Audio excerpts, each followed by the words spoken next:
Welcome to the first edition of Football Republic, Storyline Sunday they're calling it. Well, actually I'm calling it. So much went on today. You love a story, don't you? I do love a story. I have been known to shout, "Story!" Something's happening. We gathered intriguing stories making around in the local newspapers and of course the social media with fans' questions. Isila, Nolan got 5 questions about the weekend's action. They're gonna ask me, don't know what they are. Whistle blows after 30 seconds, no matter what. One of the biggest stories of the weekend, Ruben Amorim after the game, the defeat for Brighton. Story, TV Brighton said, it's possibly the worst Manchester United team in their history. Yeah. What do you make of those comments? I kind of love it. I mean, he's dicing a little bit with complete implosion, explosion, all-plosion at United because I know it could go one or the other way, but I asked you on air, could it backfire? And you're like, well, not really, because they're about as low as a snake's belly anyway, so it can't really get much lower. So actually, it might perk a couple of them up. And I like that. I think you're right. The ones with character, the ones with real soul and integrity in that dressing room. I think if you're told, like Isla was told at Sheffield Wednesday, which I'm not, he's told that to us on air. He was said that he was part of the worst Sheffield Wednesday team. He retired afterwards. It wasn't really him. I think that if you've got that integrity, you're like, no, I will not be part of this. I will be part of the recovery. Oh, massive, massive worries. What's the benefit of saying it though? To try and decipher a couple of leaders, to step forward and show some quality, and for the board to spend more money. I mean, you're dicing a little bit with full explosion, but I just like the fact that he just answers a question and says, there's your headline, done it for you. I like him. Maybe it's a mistake. I don't mind it. Also, I think it might be the truth. So we shouldn't be critical of anyone just telling the truth. That was about 3-minute answer. Sorry. You ready for the second question? Yes. Okay, so to better stories, Bournemouth. How can you explain what's going on with them this season? I think it's good coaching. I think it's good culture, good recruitment, good ownership, really good manager, being sniffed about in certain circles by bigger clubs. I think Andoni Areola has, you know what? They just go under the radar, don't they? They just go under the radar. They've had a ton of injuries, Bournemouth, just like Tottenham have, just like Manchester City have. And they've hung about sitting in 7th position right now, 1 point outside the top 4. I can't explain it because they don't have some of their top line players. Other than to say, well done, Andoni Areola. And I think he doesn't really look like I think we decided he looks like a university professor with a brown briefcase and maybe like a couple of books under his arm, turning up at university. Coaching books. That's what he looks like. Doesn't look like a football manager, does he? But what an absolute impact he's had. Absolutely.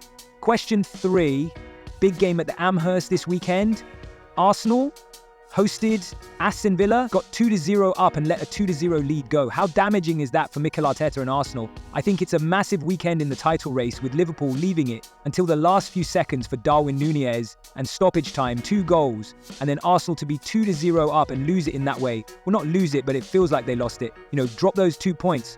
I feel we might look back on this day. I think I asked you after the Liverpool game, we might look back on this day and see that was definitive. Well, couple that with what happened at Arsenal. This could be one of those defining days. Although I am still saying I think Nottingham Forest might have a say about all of this. Not saying they're going to win the title, but they might have a say. And if Forest finish higher than Arsenal, we'll discuss it. We'll discuss it then. All right, let's get into another story. Okay, Storyline Sunday, I told you. Amazing. So Tottenham didn't have a good day today. How much longer has Ange Postecoglou got? They're in the semi-final of a League Cup in a few weeks. Well, I don't think the semi-final of the League Cup actually matters considering Daniel Levy fired Mourinho the week of the league. I actually don't think that matters. I think if Levy makes his decision, he's gone. He always wins something in his second season. If he hadn't said that, the League Cup would matter even less. If he hadn't said, I always win a cup or something in my second season, I think it would matter even less.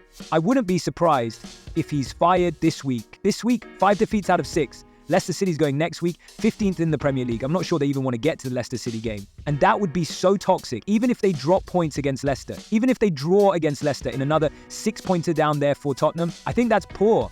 And it was a bit flip-floppy for a while. Do you remember? It was sort of win-lows, win-lows. Now it's just lose, lows, lose. It's going one way, and I think Daniel Levy might pull the trigger. No. Yep, big shout. The football world lost a legend this week in the great Danish law. For those who might not know about him, Bex, just tell us what made him so special. Oh my gosh, I mean, obviously I never saw him play, but have read so much, watched so much footage. Very balletic as a footballer, like a will-o'-the-wisp, I think they called him. Sort of light on his feet, weighed about 10 stone, soaking wet, which is about 140 pounds, I think. And he really was part of that holy trinity with George Best and Sir Bobby Charlton, a special footballer in every possible way. Goal record? Insane. 1 year in 1,000. 964, 46 goals in one season, went on to win the Ballon d'Or. And for those viewers who, maybe of the younger viewers who don't really know too much about the 60s and 70s in terms of football, what they do know about is the Ballon d'Or. He, George Best, Sir Bobby Charlton, all won it. And then off the field, I never saw Dennis Law. I've never met him personally, I've been in his company, but never lucky enough to have met the guy. But I've never seen him without a smile on his face.